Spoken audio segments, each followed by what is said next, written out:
We're here. My name is David Regan. I'm representing Sona Nanotech, and we're here presenting to the Can-Am group, compliments of John Philpott, who's an acquaintance and friend of ours, and we're very fortunate to be working with him on this. And I think he indicated it would be of great interest to his group, and so has assembled this group.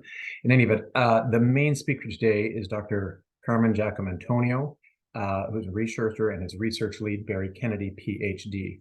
As I said, I'm David Regan, CEO of Sona Nanotech, and I also have on the line Len Pagliaro, our Chief Scientific Officer.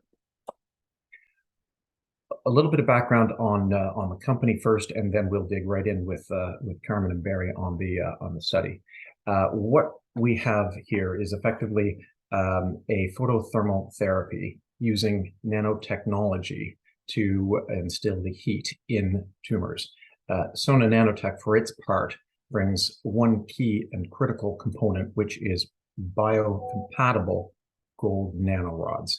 We're the only ones in the world that make that. Everyone else uses a toxin called CTAB in order to create those gold nanorods. Obviously, this is critical for in vivo applications.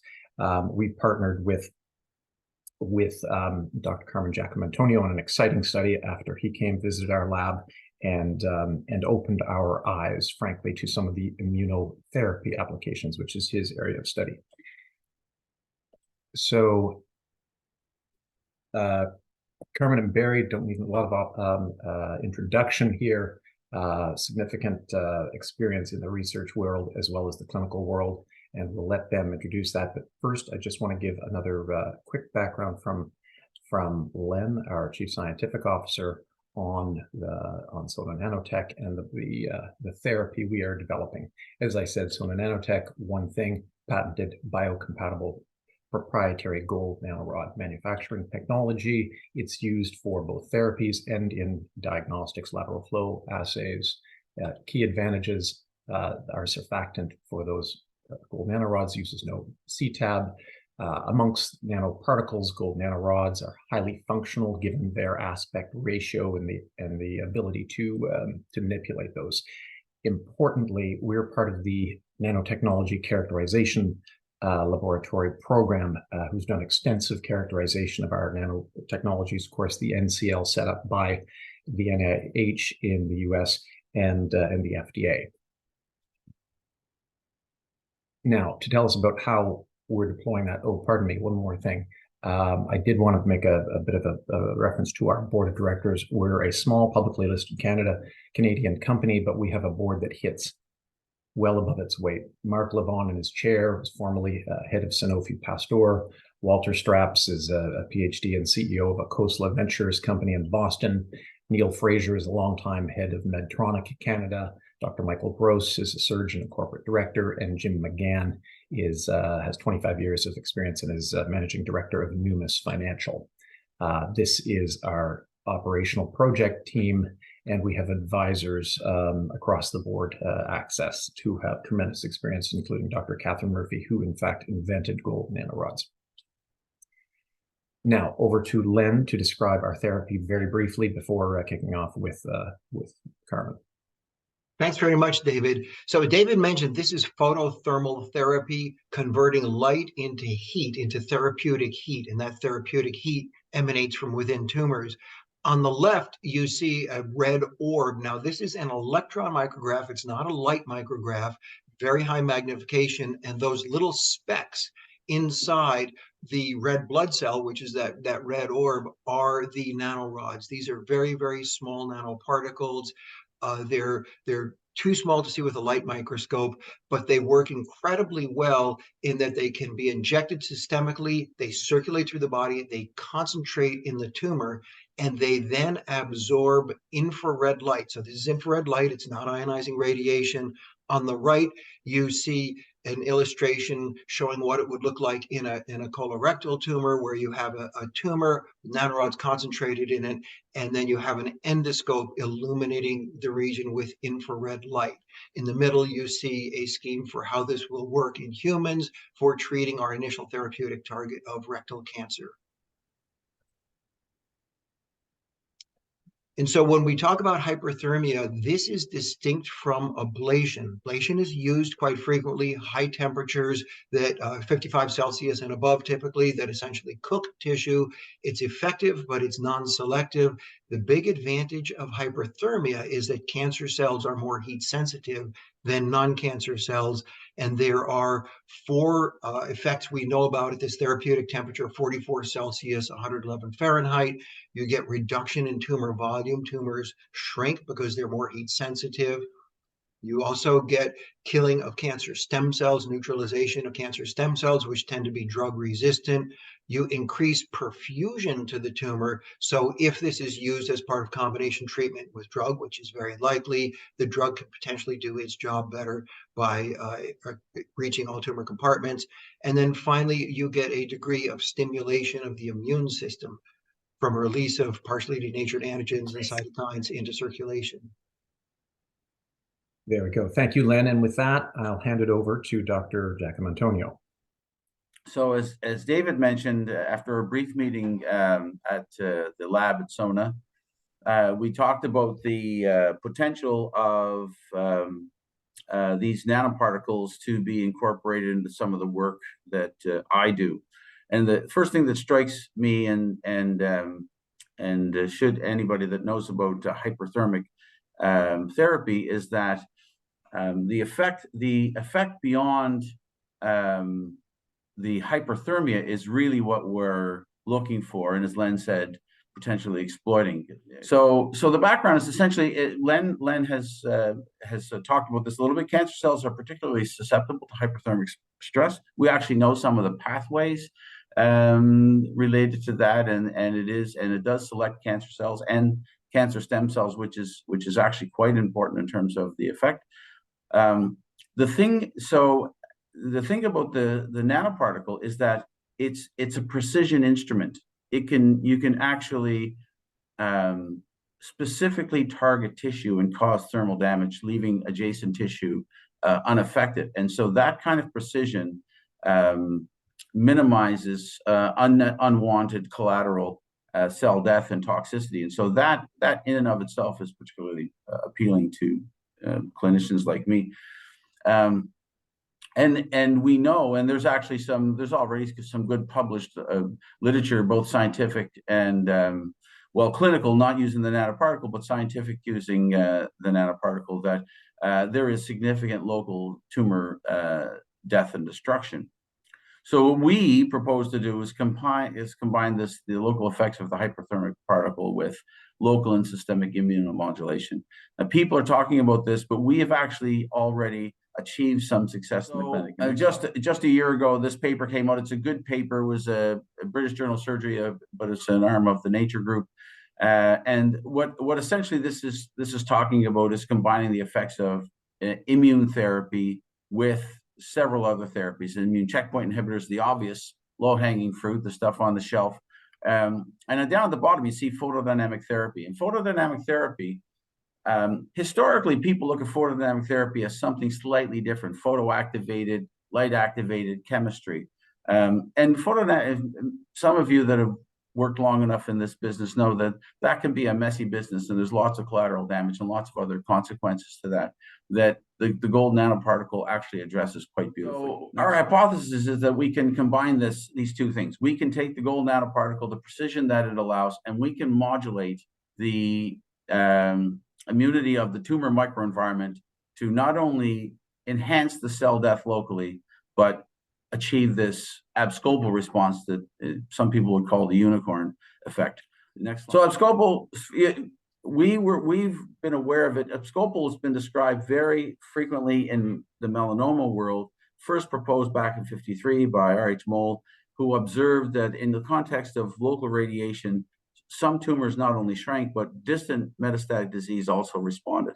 And it wasn't until around 2004 that many of us started to look at this in terms of what's really at the root of this, what's the underlying mechanism. And it became apparent that this was likely an immunogenic common pathway. So this has been the focus of the research in my lab and my clinical program for a number of years, and we published recently an abscopal response using essentially the same strategy with a different agent, but the principle is exactly the same. And we were successful in showing about a 30% abscopal response. It's never been actually published with this kind of frequency, and we're actually seeing more as we continue to modify the pathway. Enter the gold nanoparticle story. Next. It's like radiation, where we think that the consequence of the radiation on tissue necrosis, on all kinds of other things that are beyond the scope of this talk, result in essentially the exposure of neoantigens, and the neoantigen is what we're exploiting. What we're doing is we want to combine our laboratory and clinical strategy in the context of the nanoparticles. So we've got two projects ready to go, actually. The first project, we're looking at tumor antigen, not only recognizing that we're going to generate neoantigens, we think we can actually harvest the neoantigen and reintroduce them through the immune system and create even better immunity. So that's one project that's looking at colorectal cancer, and the other projects we're looking at tumor responses, essentially to prove this abscopal effect in a laboratory environment, and actually break that down into more completely into the science of the process. So essentially what we hope to do is to create an immune response using partly exploiting checkpoint inhibitors and partly exploiting innate immunity in a colorectal tumor model. And then once we've created the response in the tumors, through the effect of the gold nanoparticle, then to take the tumors, harvest the antigen, and we've got a process that we've been working on to reintroduce the antigen into the animal through the skin, harvest the secondary response, and really that's the objective response. What we'll show is two things. One is we'll show that we get effect beyond the primary targeted tumor just through the abscopal response of nanoparticle plus immunotherapy. And secondly, we're going to show that we can enhance that immune response by expanding the cells that are responsible for the initial response. The timeline for this is fairly short. Once we get the process underway, we're looking at approximately 20 days of hardcore just bench work, and then probably another 6 to 8 weeks of tissue analysis, including pretty detailed cytokine analysis, cellular infiltration analysis, and DNA and RNA analysis. And then the second project, again, this is really the elegant little experiment that should prove the abscopal effect. Essentially, what we're going to do is we know that the gold nanoparticle will create an immunogenic microenvironment in the tumor, and so by manipulating that tumor microenvironment further with cytokines, one of our principal cytokines is interleukin-2. It's kind of the linchpin of all immune activity, as most of you would know that work in the immune field, and the addition of several TLR agonists. And when you use the paper that I showed you, that we use BCG to create our effect. BCG is essentially a TLR2/4 agonist, predominantly maybe a TLR4 agonist. But there are other TLRs that we can exploit that are becoming very popular in clinical practice right now, certainly in the clinical trials world, and so create a wonderful opportunity for these two things to be aligned.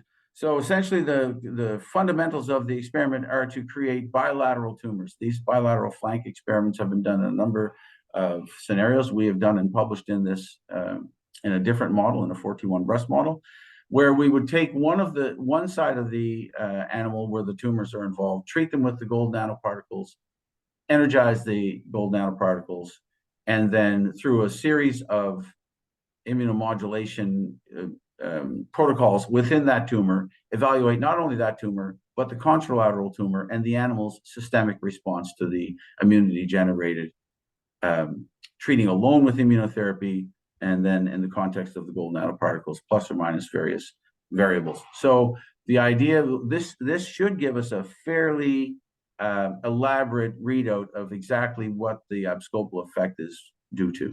Again, this timeline, if with a good volume, a large number of animals, we hope that we can get all the bench work done within 20 days, plus or minus, and then again, the analysis of the tissue, et cetera, will take another 4 to 6 weeks. So, and this is just a slide. This is just kind of a high, from the bleachers kind of slide. We're going to look at, tumor growth, metastasis. We'll look at tumor volume. We're going to look at the number. We look at through multiplex staining. We look not only at the immune cells, so we do FACS and flow, but we also look at the spatial relationship between the cells in the histology to understand better in different contexts what's happening. We're also looking at pH value within the tumor to see how altering the pH slightly through the direct tumor modulation will affect. We know that altering pH affects the way channels communicate, and if you're an interferon enthusiast, you know that interferon can be altered. Production can be altered through pH modulation. We're going to look at different IHC panels, and we will be sequencing the T cell receptors in along the series of treatments to see how, if we've actually not only enhanced the existing immune engagement as we experience now with checkpoint inhibition, but we hypothesize we will generate new T cell interaction with neoantigen presentation. So, and of course, this has become a redundant slide, but over and over, we will evaluate the tumor regression, the molecular pathways, synergistic pathways, et cetera. Next. So we do have real world experience. And so this is the motivation from a clinician scientist perspective. Next slide. So this is a real patient that we've treated with interleukin-2. And the patients we often see, so as Len indicated, one of course, the big targets is the number 2 killer in men and women in the world, colorectal cancer. And certainly there's need for something more than what we're doing in that world now. But there's another world that actually provides a wonderful opportunity for this, and this is these patients that I see frequently that they're at the end of their line.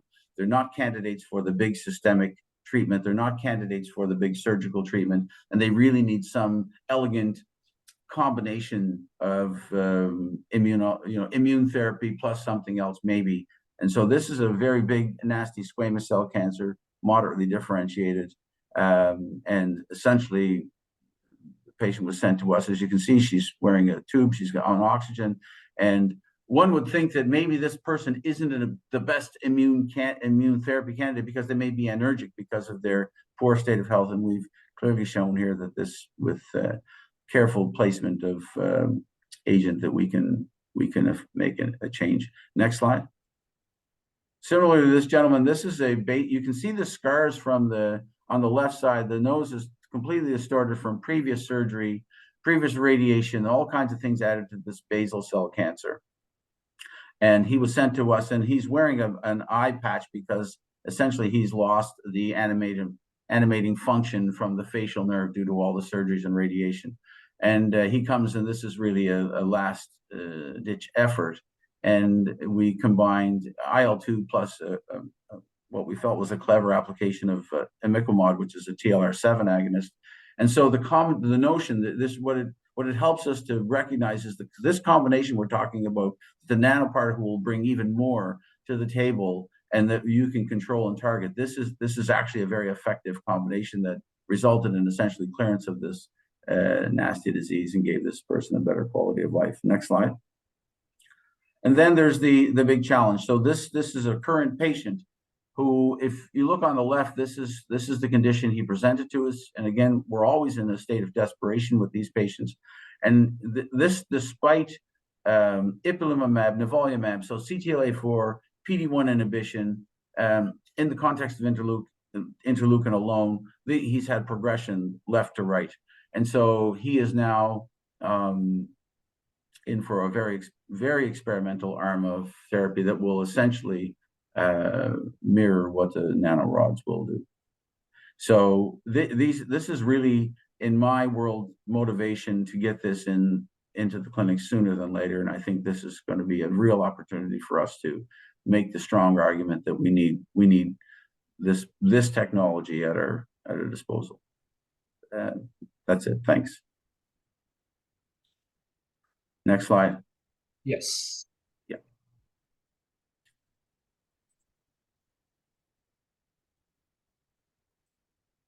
And that's okay. So that's it. That's just a list of our recent publications in this space.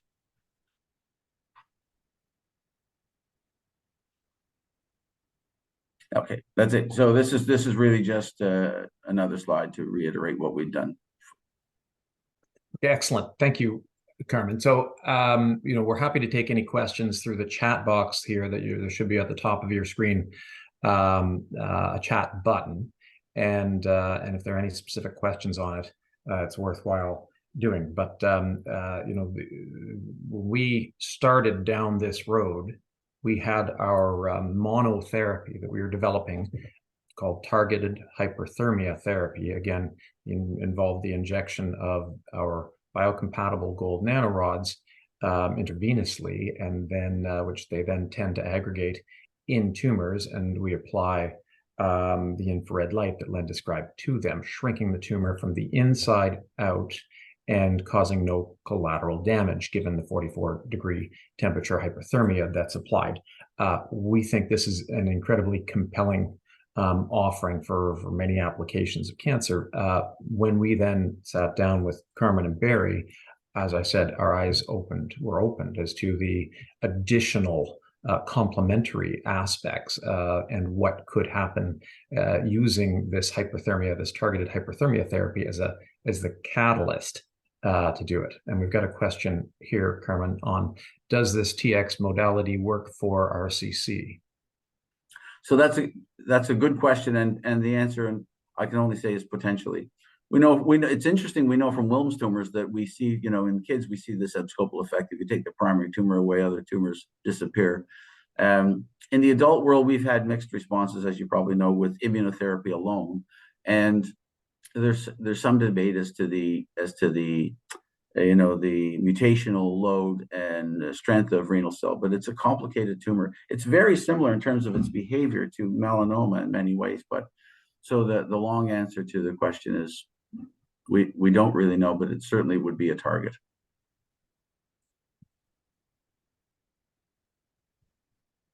Excellent. The interesting thing about Sona Nanotech, we're a small public company, and yet we're preclinical, and those things don't typically go together. We typically speak to life sciences funds who say, well, why are you public if you're preclinical? We are for legacy reasons. However, that creates somewhat of an opportunity. For instance, when we put out a press release announcing this study with Carmen and Barry, we expected, that there'd be parties who would look at that and react extremely strongly, given, the possibilities of what Carmen's just laid out here in terms of the implications for cancer research. And yet, with a retail stock market crowd, there wasn't the same understanding and grasp of this. Carmen, another question here: what are your anticipated timelines for FIH PH1? Well. Yeah, so some of the answer to that question is the technical answer. It's how quickly we can get this approved for use in the clinic. And I think that I'm not sure maybe Len would be able to better, or even maybe John would be better versed to answer that question. The strong argument for its application is straightforward. It really functions as a device, and the device its role is to generate hyperthermia in a specific area. The applications are as broad as your imagination. Pancreatic cancers, gastroesophageal junction cancers, very interesting to me. Sarcomas. This can be instilled in all kinds of ways, but the particle has to be available in the clinic, and I think it's a very low risk particle. I think there's going to be a lot of comfort and tolerance to allow this in these scenarios. Okay, thank you. So, Carmen, you're a busy guy. We talked about this the other night. Why do this study? Why why take the time to do this? You're busy in the clinic. You've Oh, already got, immunotherapy research. yeah. We had that happenstance of a meeting, and now why are you doing this? This is there's a number of reasons. I find this compelling and very exciting, and I may be over enthusiastic about it, but I am about everything. That you have to be in the cancer world. You have to believe that you're going to make a difference. The application of this particle, not just in the primary tumor, which is an obvious target. Many of you that may or may not be in the immune world would know this notion of immune editing. And so there's a belief that, and there's evidence that through the process of the innate immune response to a tumor, the tumor cells that escape, for lack of a better word, the tumor cells that aren't affected, that eventually metastasize due to normal metastatic processes, establish colonies that are immune resistant. They've edited themselves out of the normal response. Using this technology, I can target those distant metastasis, because we know the metastasis will accumulate the GMP, and that gives us an ability, an opportunity to establish new immunity in this theoretically edited met. And that obviously has broad-ranging implications. Oh, absolutely. For the cancers we didn't talk about, prostate cancer. Prostate cancer lends itself beautiful. It's considered a cold tumor, and again, we know that there's no such thing as a cold tumor. It's just how you introduce it to the system. And we know lots about the prostate microenvironment. Prostate mets are just perfectly situated to be targets for this therapy. Okay, and obviously we're just going into the study in the next couple of weeks here, but how significant could this be, and what are the next steps? Even obviously there's for the therapy, but I know that the study you indicated is about 20 days. And then there's work to be done afterwards. The important part of these studies is the proof of concept that we hope to get out of it. And there's essentially three, maybe four really big things. First of all, that we do generate abscopal response that's immunogenic, or it's immune related. So to show that we've activated CGAS STING pathway. That's very important. Secondly, and equally important, if not more important, is the T cell receptor sequencing we plan to do. If we can show that we're generating, there's going to be an established innate immune response to whatever tumor that's present. If we can show that we can create a separate body of T cells directed against the tumor, that's massive all by itself. And the third thing is this sequential editing, is that we can treat a different tumor, a distant met, and get a different response from the primary tumor. It's proving that these are different. Sometimes the mets are definitely different tumors. Yeah, indeed. And so following in the lab, there'll be some analytical work to be done over the winter, and then journals and conferences?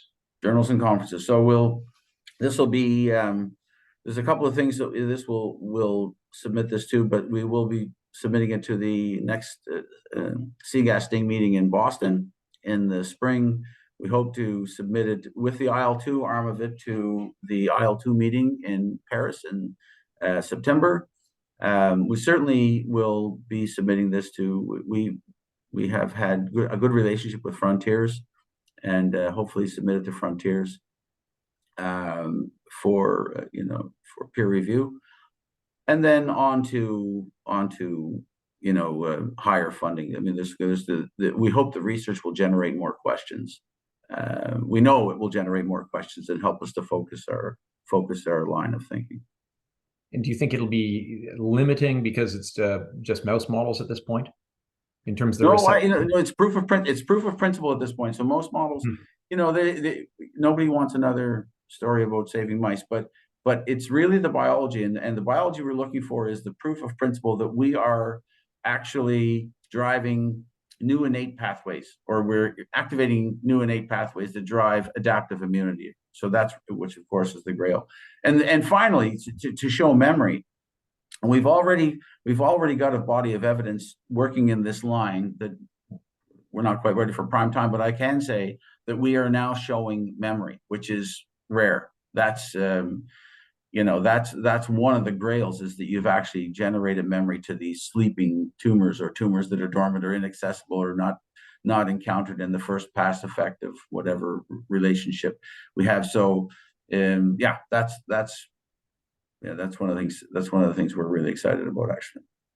So who would stand up and take notice on this research? Particularly, I'm thinking within the industry, and who would this have implications for? Yeah, so this is, if you look at, the target, the not the targeted people, but perhaps the targeted people. But if you're looking at the checkpoint inhibition space, so what's happening is CTLA-4, the first checkpoint inhibitor, T regulatory cell control, that was seen as the holy grail. Then PD-1, and we're seeing response rates. The CTLA-4 response rate is not as good as the PD-1 response rate if you look at clinical trials, but it's because of toxicity, not because of efficacy. If you could control the toxicity of the CTLA-4 inhibitor, you would have a better show. The PD-1, but these are looking at, these are maxed out at 60%-ish. They're coming to the end of the line in terms of what they can do, and what they'll be excited about, something that offers them a second look at what their molecule can do in the context of better immunity. And this is what this particle will do. I mean, there's no question. If you could focus radiation on a tumor as precisely as you can do with this particle, radiation would have been in this space. It's one of those devices that does exactly what you need it to do, exposes neoantigen. And then the immune system does the rest. And there are good things on the shelf right now that we can take a second look at. When I'm using BCG and IL-2, and these are both, these have been around as long as I've been in my career, since 1985. And so this is, you go back to what you know and see how you can apply it better. So this will definitely generate lots of interest in that space. Right. So I'm going to challenge you a little bit here, because I think scientists and researchers are always researching, and there's always something under research here. So can you put in context how big is this relative to your entire body of research, other things going on in the world and research on cancer treatments? So not like it's not a bigger or a littler thing, but it's an exciting thing. If I'm achieving in my intralesional program, I achieve a 60% response rate in melanoma. The 40% that don't respond. So what I'm really looking at is, that's the excitement. I know that I'm doing a good job. We know in the industry we're doing a good job with a significant number of people. We're really focused on that, thankfully, smaller and shrinking number of people that we still don't have answers for. And so disproportionately, it's the more exciting bit of work. It's solving those challenges that we haven't been able to solve. It's extremely frustrating, demoralizing situations. Because if you look at this, the fundamental truth is every cancer is a plural word, and within each kind of cancer, there's a series of spectrum of cancer. And so this is true. We talk about personalized medicine. This is personalizing medicine, because it's exposing each person's unique immune system to their own tumor. You can't get more. That's just super exciting. Yeah, we've got a couple questions here around kind of next steps and whether there are any clinical trials planned, or if we're accepting enrollment.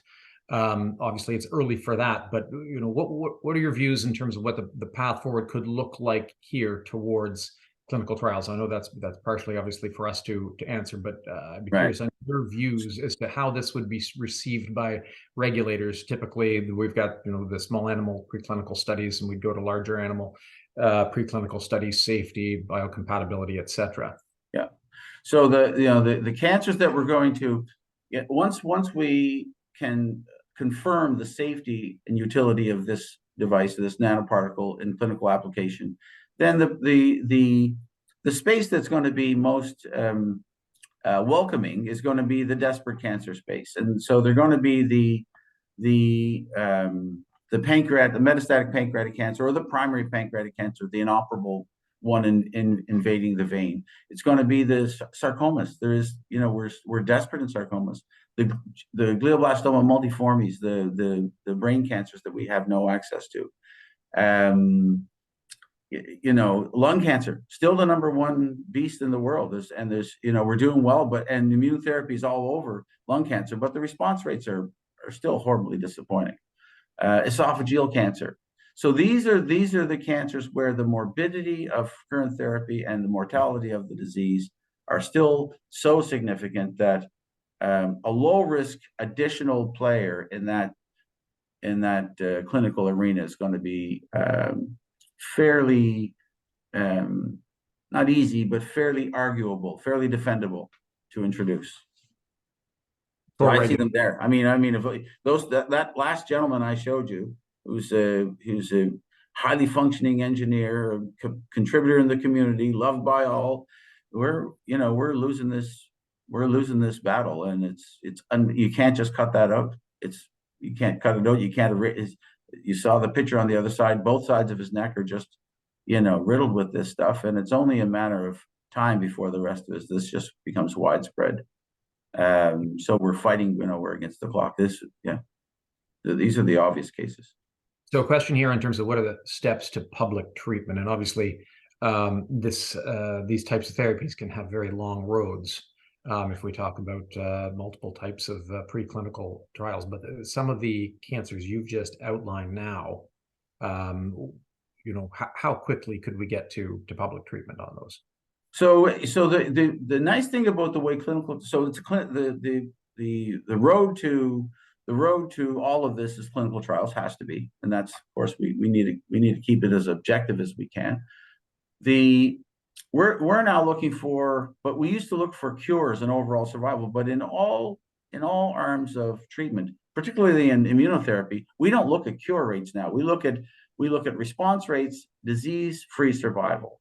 Those are two big, and time to recurrence. So the beauty in immunotherapy is, again, any of you working in this space know, the responses are quick and dramatic. I mean, when they happen, the responses are wonderful. So response rate is our first. This is the low-hanging fruit, if you will.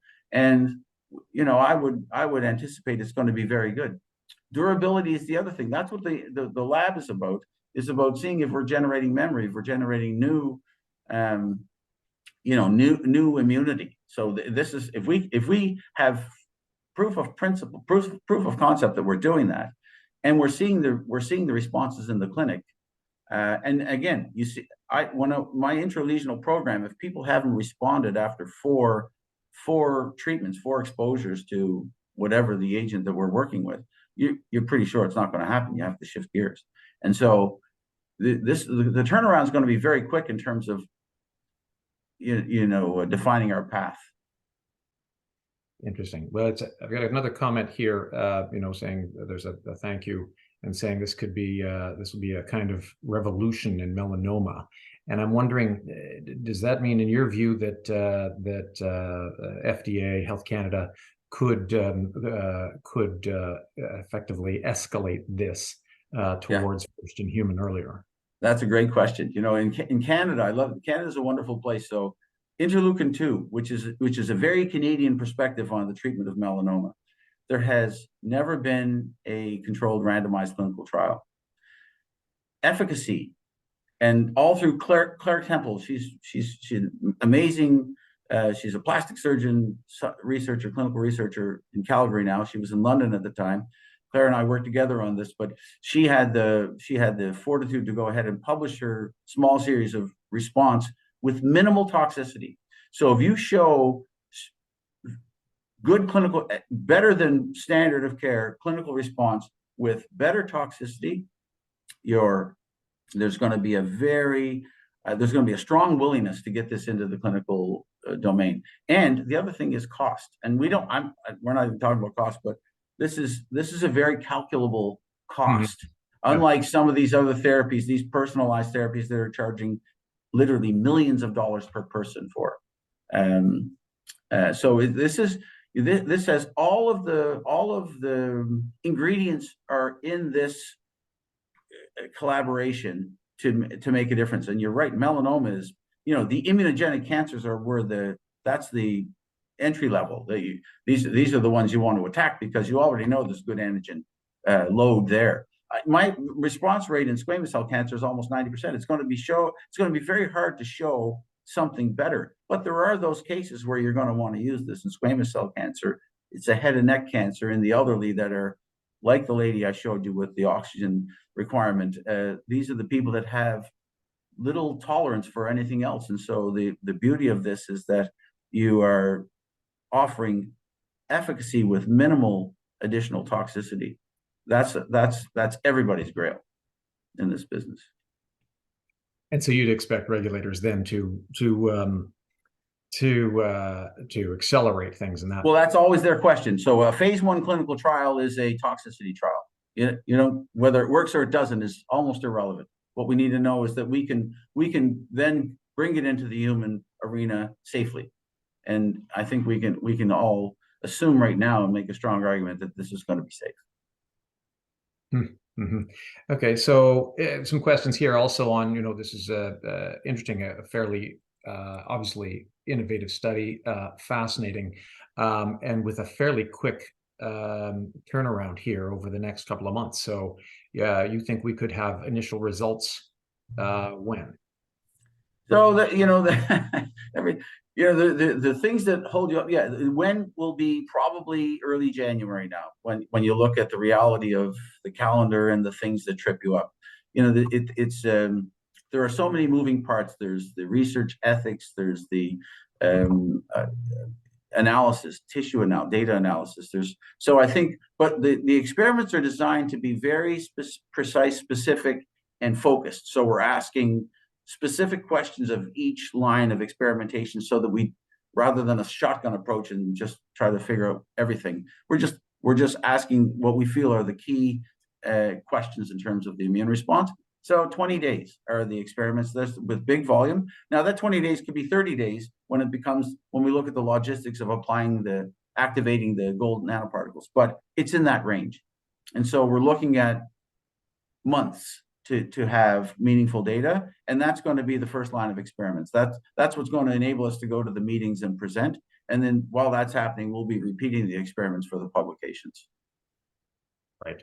So we can probably anticipate into the winter and into the spring with conferences and whatnot. We're going to hear more and more. Into the spring for sure. Into the spring, I think we'll be, I don't want to jinx it. We'll be hopefully submitting for publications in the spring. Well, that is excellent.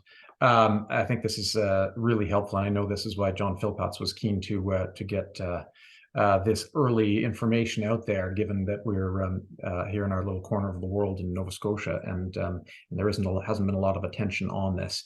But I think we can all expect that that's going to change in the coming months.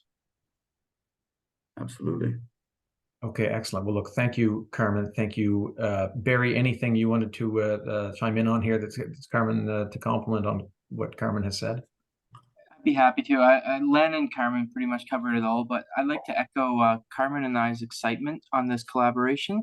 Is that one of the weaknesses for immunotherapies was, this is a word that Carmen mentioned, is antigens. And we're always looking for a strong antigen, that message to get the immune cells into the cancers and attack. And we really do truly believe that these gold nanorods will produce the antigens, the powerful antigens required for our immunotherapy expertise to really create this perfect combination. And I'm coming from the research side of this all, but what I can say is both Carmen and I have over a decade in this IO field, and we know what we're looking for our readouts and our evaluation, our data to get this relevant into humans. This is going to be preclinical, but we are going to be looking at key pathways to discover the mechanism of action of this combination, and potentially even looking for biomarkers to give as much information to the regulators and the people required to get this into the clinic as soon as possible. So very excited for the collaboration. Yeah, and based on your tremendous experience I know you have in the research world, Barry, how much of a game changer is this, potentially? Well, I mean, we're always looking for that unicorn, the abscopal effect, the powerful antigen. As you know, all the ginormous companies down the States are always looking for that perfect cancer vaccine, that perfect target that you can really patent and make money off of. We really do believe that this is an approach that will give us that. And, you know, we're a small town, Halifax, Nova Scotia, a local company, local researcher, local clinician. And we really do believe that we can compete with the big boys for this and really make a huge difference in the immunotherapy for a wide range of cancers. So. Excellent. Fascinating. Well, that's why we have you guys on here to share this with John's network for Can-Am. And again, we're very appreciative to John for that, for giving us this platform, and look forward to partnering on opportunities again like this. Thank you, Carmen. Thank you, Barry. I'm just going to skip ahead here to a closing page, just in terms of the company is doing a small financing given where we are and what the prospects of this study are. It's a small financing. It's to accredited investors, is of course an important consideration, and we'll be closing it in the next couple of weeks. If you have interest, please feel free to reach out and contact us. I'll provide the contacts on the next page, or feel free to click on the link that's just been provided in the chat bar to confidentially sign up for further information on this offering that is being done at 20 cents per share. We're traded on the Canadian Stock Exchange under ticker symbol SONA, and it's going to be 3.75 million units. With each unit, you'll get a half warrant for 30 cents with a duration of 24 months. So small amount, $750,000. You can imagine that there's going to be some exciting developments even post the results of this research study. Carmen's also participating with we have a panel of experts that's forming right now with that includes a few colorectal surgeons in the US, as well as payers, importantly, important context to provide further guidance to the company as it goes forward. And then lots of work to be done. No doubt there'll be future raises, but we are doing a minimum amount of capital raise at this time, with larger one, no doubt, on the backs of this, hopefully at significantly higher levels. Anyway, please feel free. Our contacts here are either myself, David Regan, at david@sonanano.com, or Evan Daw from our financial sponsor, Numis Financial, edaw@numisfinancial.com. Very good. Well, look, we thank you all for your time and attention on this, and hope it was of interest to folks. Again, thank you, Carmen. Thank you, Barry. And thank you to John Philpotts and Can-Am. Have a great day. Bye now.